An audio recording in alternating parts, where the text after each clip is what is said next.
अस्सलाम वालेकुम। आप देखें नाइन टीवी इंटरनेशनल और मैं हूं नसीर जर्मनी के स्टूडियो से।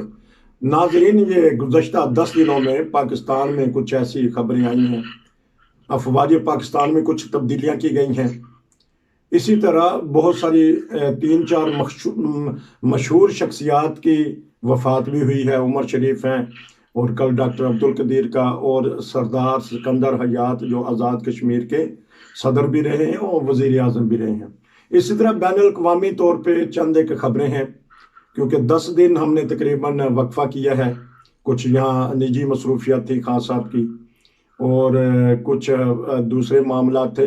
तो आज हम कुछ दुनिया की खबरें हैं, पाकिस्तान की खबरें हैं, उस पे हम इनका तबसरा लेंगे और जो देखते हैं। हाँ जी, अस्सलाम वालेकुम। जी भाई इस्लाम। हाँ जी, खान साहब ये बताइएगा कि पाकिस्तान में कुछ अफवाज पाकिस्तान में तब्दीलियां हुई हैं, बैन अवी तौर पे कोई असर होगा, या जो हमारे खित्ता है उसके ऊपर असर पड़ेगा इसका? नहीं, ये तब्दीलियां हैं, ये रूटीन की तब्दीलियां हैं। जी।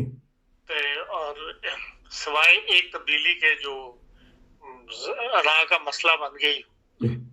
वज़ीर आज़म साहब के लिए, जी। फौज में तब्दीलियां जो है वो हर 2 साल के बाद या साल के बाद इनको करनी पड़ती है। जी। बात यह है कि जो भी लेफ्टिनेंट जनरल बनता है उसको कोर कमांड करनी पड़ती है। जी। जो जो पास काम लाजमी करने पड़ते हैं एक लेफ्टिनेंट जनरल को, फराइज में शामिल होता है, उसमें एक कोर की कमांड भी शामिल होती है। तो कोर के लिए जो है वो भावलपुर की कोर है, पिंडी कोर है, इस तरह पाकिस्तान में जो कोर है वो जिससे पूरी एक कोर को उन्होंने कमांड करना होता है, वो लाजमी होता है। और वो इस वक्त जो अपना पीरियड रिटायरमेंट होने से पहले पहले उन्होंने ये काम पूरे करने होते हैं। तो उस रूटीन में बास जो है अपॉइंटमेंट्स वो जो सीएनसी होता है उसका इख्तियार होता है, उसमें सिविल गवर्नमेंट का कोई अमल दखल नहीं होता, और वो जो है ट्रांसफर कर देते हैं। और अब भी उसी रूटीन के तहत जो है वो ट्रांसफर जो है जनरल बाजवा साहब ने की थी। लेकिन ये है कि एक ट्रांसफर जो है वो जनरल फैज हमीद साहब की as a corps commander Peshawar की गई है, और जो जिस पोस्ट पर वो मौजूद थे वो बेसिकली आईनी तौर पर वज़ीर आज़म के मातहत है। जो आईएसआई की पोस्ट है वो है, मिलिट्री का आदमी होता है, मिलिट्री ही उसको अपॉइंट करती है, लेकिन उसके लिए लाजमी उनको अप्रूवल लेनी पड़ती है वज़ीर आज़म से, क्योंकि वज़ीर आज़म की आईनी तौर पर वज़ीर आज़म के मातहत है, एक सिविलियन इदारे के मातहत हो जाए जो ऐसे। तो इसलिए वो जब उसकी पोस्ट अनाउंस हो गई और वज़ीर आज़म के इल्म में नहीं था कि उनको कोर कमांडर पेशावर कर दिया गया, और बाद में उनको वो अप्रूवल के लिए भेजा गया कि भाई ये अपॉइंटमेंट की अप्रूवल आप दे दें नए जो आने थे उनकी जगह जनरल। तो वो माइंड किया है वज़ीर आज़म साहब ने, जो अखबारात से या तबसरा निगारों से बातों से पता लगता है, और वो उन्होंने कहा कि मैं अभी साइन नहीं करता तो मैं, लेकिन बहरहाल आईएसपीआर क्योंकि वो खबर अनाउंस कर चुका था और इसलिए फिर वो उस खबर की बहरहाल एक सीएनसी की तरफ से अनाउंसमेंट होने की भी एक अहमियत होती है। तो उसका बदला उन्होंने ये लिया वज़ीर आज़म साहब ने कि उसी वक्त उन्होंने शाम को कौमी सलामती काउंसिल की मीटिंग बुला ली, और उसमें क्योंकि आईएसआई का सरबराह मेंबर होता है, रूल के मुताबिक जब एक चीज अनाउंस हो जाए, साइन हो जाए कमांडर चीफ के, तो फिर उस वक्त फौरी तौर पे वो तब्दीलियां मार्द वजूद में आ जाती हैं। लेकिन ये तब्दीली उस वक्त तक नहीं हो सकती थी जब तक वज़ीर आज़म साहब साइन ना करें। तो उन्होंने कौमी सलामती के इजलास में जो है वो फैज हमीद साहब को बुलाया कि वो आकर इसमें मीटिंग में शामिल हों, बजाय से कि नए जिनको आईएसआई का सरबराह बनाया गया था। ये उन्होंने एक किस्म की फौज को अपनी पावर दिखाई है, कभी असल पावर जो है वज़ीर आज़म के पास होती है। तो वो फैज हमीद साहब इसमें शामिल हुए। फैज हमीद साहब जो है वो खुद कहा यह जा रहा है कि वो इस मामले में समझदारी से काम ले रहे हैं, और वो दोनों के दरमियान जो है वज़ीर आज़म और कमांडर चीफ के दरमियान जो एक फहमी या एक कह लें डिफरेंस पैदा हो गया, उसको हल करने की कोशिश कर रहे हैं कि ये बात वो आराम से मान जाए और वो साइन कर दें, क्योंकि बहरहाल फौज की है तो वो फौज के आदमी या फौज का अपार्टमेंट जो है वो सीएनसी का इख्तियार होता है, जिसको जहां मर्जी कोर कमांडर लगा दे। तो लेकिन अभी तक जो है ये इस किस्म के छोटे मोटे मामला हमेशा से फौज और मिलिट्री के सिविल हुकूमत के दरमियान चलते रहते हैं। लेकिन पहले भी जहांगीर कावत के जमाने में भी, मुशर्रफ साहब के जमाने में भी, और जितने भी सीएनसी रहे सब के जमाने में ये ऊंच नीच फौज के दरमियान चलती रहती है, सिविल हुकूमत के दरमियान, और फिर सिविल हुकूमत को ही जो है वो नीचे रखना पड़ता है, नहीं तो उनकी छुट्टी हो जाती है। नॉर्मल तो उनके ताल्लुकात, हालात तो ऐसे नहीं है छुट्टी वाले को, मुल्क की मैशत की इस वक्त बड़ी खतरनाक सूरत हाल से जा रहे हैं। तो लेकिन ये है कि इस लड़ाई का नुकसान जो है बहरहाल होगा पाकिस्तान के इदारों को, और इसका हल बजाय वज़ीर आज़म साहब अपनी बात पे अड़े, और बेहतर यही है कि वो साइन कर दें। लेकिन लोग अब ये कहना शुरू हो गए हैं रावलपिंडी के अंदर कि भाई उनका जो है वज़ीर आज़म साहब का मुतबादल सोचना शुरू कर दिया गया है कि भाई कौन सा मुतबादल होगा, बल्कि 3 जो नए अहकामात डिस्कशन में आ रहे हैं उनमें से एक ये भी है कि भाई या तो वज़ीर आज़म बदल दिया जाए, पार्टी में से नया बंदा लाया जाए, या ये कि इनको रुखसत कर दिया जाए। और उसके लिए इमरान साहब की भी जो लॉबी है वो भी तैयार है, और वो कहते हैं कि हम वज़ीर आज़म को इख्तियार है कि वो असेंबली तोड़ दे। ऐसी सूरत में अगर अदम एतमाद लाई गई, अगर फौज ने वो बंदे तोड़े और बकायदा अदम एतमाद की तहरीक चलाई कि भाई जाहिर गुरजीन को या अपोजिशन को बैकअप किया कि मुझे हटाया जाए तो मैं असेंबली जो है वो तोड़ दूंगा। ये वज़ीर आज़म साहब ने नहीं कहा, लेकिन उनका जो ग्रुप है वो इस किस्म की बातें करना शुरू हो गया।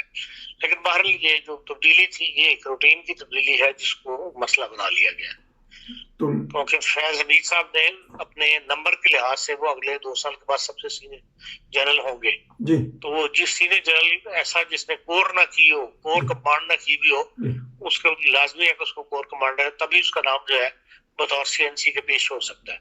जो 3-4 नाम आगे पे पेश होने होते हैं आईनी तौर पे वज़ीर आज़म को कि इनमें से कोई एक होगा, तो मुमकिन है कि वज़ीर आज़म साहब ने उनका कोई नाम जेहन में सोचा हुआ हो, तो इसलिए उनको उनके ज़हन में ये था कि मैं इनको सीधा सीएनसी लगा दूंगा। अदम वाकफियत है जो सिस्टम है उससे वज़ीर आज़म साहब की। ठीक, ये तो आपने बड़ा जबरदस्त तबसरा कर दिया। ये बताइएगा कि वो नायब वजीर खारजा आई थी अमेरिका की, चीफ ऑफ आर्मी स्टाफ से मिली अमेरिका, इमरान खान ने सुना अंगूठा दिखा दिया कि नहीं मैं नहीं मिलूंगा। नहीं, बात यह है कि उन्होंने भारत में एक ऐसा बयान दे दिया था पाकिस्तान के बारे में जिसमें उन्होंने कह दिया था कि हम पाकिस्तान से बड़े महदूद तल्लुकात रखना चाहते हैं, और एक दुश्मन मुल्क के अंदर से ये बयान जारी करना, या तो अमेरिका रवाना होने से पहले ऐसी कोई बात की भी होती है ना। अब एक आपको पता है पाकिस्तान और भारत के दरमियान जो तल्लुकात की नौइयत है, दुश्मनी दोनों हुकूमतों के दरमियान मुस्तकिल आइटम है, और वो वहां से पाकिस्तान रवाना होने से पहले वहां वो ये बयान दे रही है कि हम इसे मतलब बकअप कर रही हैं भारत को कि असल हमारे पार्टनर तुम ही हो, हम भारत पाकिस्तान के साथ जो है एक महदूद तल्लुकात चाहते हैं। तो बहरहाल उनका ये बयान जो है वो अच्छा नहीं समझा गया पाकिस्तानी हलकों के अंदर, दुनिया को तो इससे कोई गरज नहीं, और इसलिए उन्होंने जो है वो पाकिस्तान ने कुछ ज्यादा लिफ्ट उनको नहीं करवाई।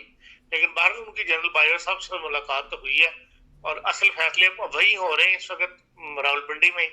इसलिए पाकिस्तान के वज़ीर आज़म से मुलाकात हो या ना हो, वज़ीर आज़म से कमांडर चीफ से पिंडी में मुलाकात हो जाना जो ये अहम है जी। और उसमें बहरहाल उन्होंने जो भी फैसले करने हैं वो पैगामात देने हैं।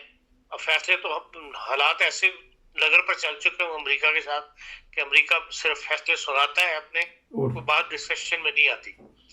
तो बहरहाल पाकिस्तान तो ये चाहता है कि भाई वसीतर मफाद में पुराने तल्लुकात जो है वो बहाल हो जाए, लेकिन अमेरिका भी इस मूड में नहीं है, क्योंकि अमेरिका को पाकिस्तान की अब जरूरत नहीं है, इसलिए वो इस तरफ नहीं आ रहा जी। चले, एक और बयान है कि एक जो डॉक्टर कदीर खान साहब कल उनकी वफात हुई तो दफीन भी हो गई, वो एक पाकिस्तान में मुतनाज़ा शख्सियत के तौर पर उभारे जा रहे हैं। बहुत सारे सहाफ़ी इनको कुछ कहते हैं, तो हत्ता कि जब मुशर्रफ का ज़माना था उनसे माफ़ी भी मंगवाई गई, और कल ये भी खबरें थी कि उनकी 2 कब्रें बनाई जा रही हैं। तो मुतनाज़ा शख्सियत वो क्यों रहे हैं जी?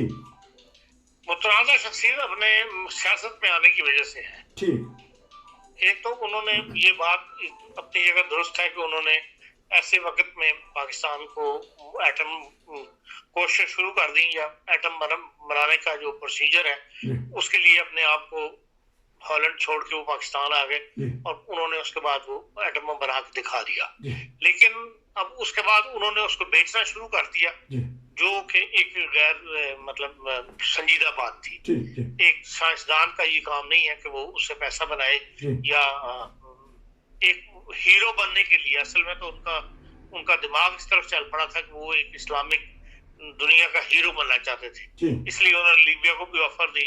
जी जहां जहां उन्होंने ऑफर दी है वो सब इनके इल्म में थी, बड़ी ताकतों के। बाहर इन लोगों के पीछे जासूस तो उन्होंने लगाए हुए होते हैं। ठीक ठीक ठीक और जब उन्होंने सारी रिपोर्ट्स जो है वो मुशर्रफ साहब के सामने पेश की थी, उसका मुशर्रफ साहब भी एक दफा हैरान हो गए थे कि भाई ये क्या हो गया जी जी भाई। और फिर जो इन्होंने जायदादें बनाई वहां से बेच के लोगों को, जो गाइडलाइन दी है, नक्शे दिए या ड्राफ्टिंग दी, इमारत दी, वो उससे फिर ये है कि इन्होंने पैसा कमाया और फिर उसे कीनिया में और बड़ी बड़ी जगहों पे इन्होंने होटल वगैरह कायम कर लिया। जी तो वो सारा कुछ जो है वो मुशर्रफ साहब को दिखा दिया, हत्ता कि जो उनके बोर्डिंग कार्ड थे, जहां जहां जिस मुल्क में गए, जिस फ्लाइट से गए, जी उनके बोर्डिंग कार्ड भी उन्होंने लाके मुशर्रफ साहब के हवाले कर दिए थे कि ये देखें इस फ्लाइट से ये बंदा फलाने मुल्क में गया था, क्या नहीं गया था।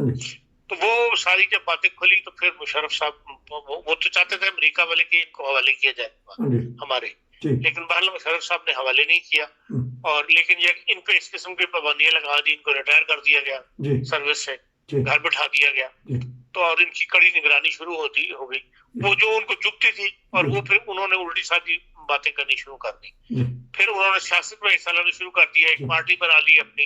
उनका ख्याल था उनको वोट मिलेंगे, पाकिस्तान के अवाम उससे मोहब्बत करते हैं, तो वो वोट उनको मिले नहीं, जमानत जब्त हो गई।